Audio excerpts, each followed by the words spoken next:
Hey everyone, today we are checking out the Star Eater Fuzz from Pigtronix. Let me just start off by saying this is a fuzz. Alright, let's do... I've played a lot of fuzz pedals, and the incredible thing about fuzz pedals is for what's actually one of the earliest guitar effect circuits and started as very simple circuits. There's such a vast array of fuzzes out there, from very, very mild, almost like an overdrive, to tighter ones that are like a distortion, to all-out walls of gain. A lot of classic fuzz lovers love ones that clean up when your volume goes back. Let me just say, this is a fuzz.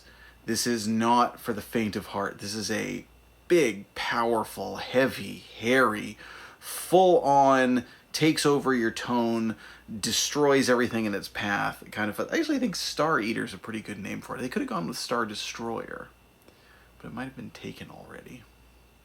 Anyway, as you can already hear, this has a lot of vintage thickness and hair, and it really not the type that cleans up. I mean, this sounds like a fuzz. If you roll your volume back, it kind of sounds more like a starved bitty fuzz, which is a cool kind of vintage tone.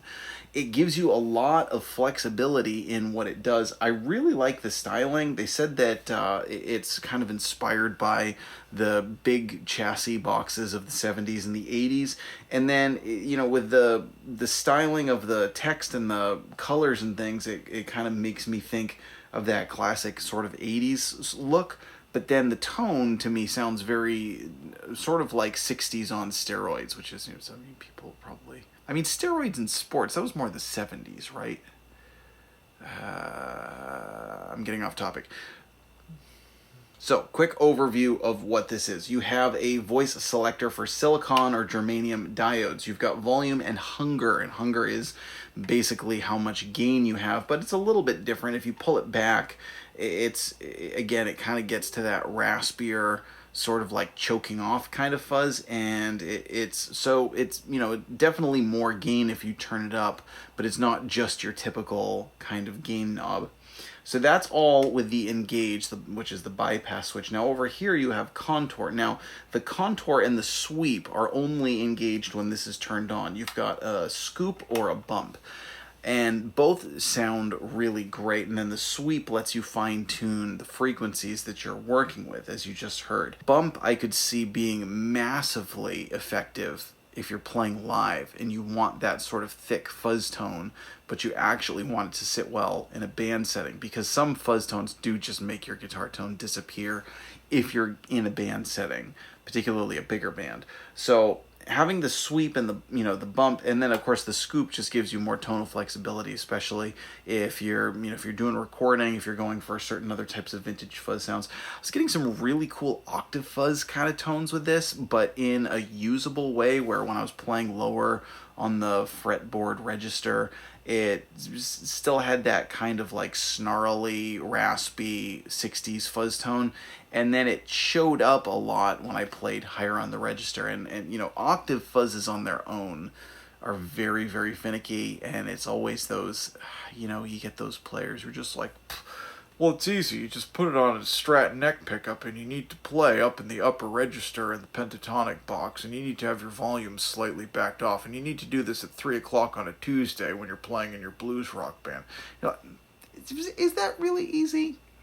I just want something that sounds good all the time, no matter where I play it in the guitar. Is that too much to ask for?